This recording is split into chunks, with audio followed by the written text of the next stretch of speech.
Grabe, kaya nga mga idol, 10 kilos, deadlift test. May pipil test tayo mga idol, itong crocodile rod. Tignan natin kung totoo nga bumatibay ito.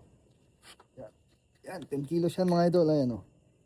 Baka di kayo maniwala, 10 kilos to. Ito, yan. Tignan natin kung totoo.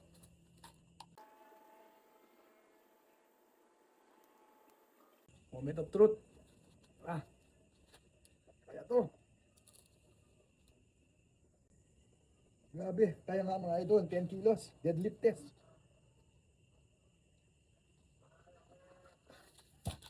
Tibay.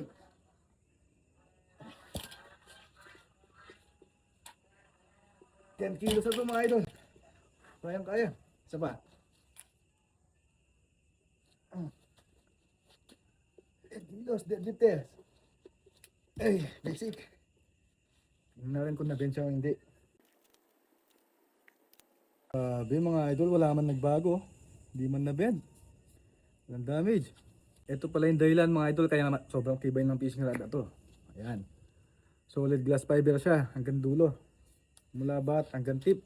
Solid glass fiber yan. Kaya kung ako sa'yo, ito naman bilhin mo. Wala pang 200.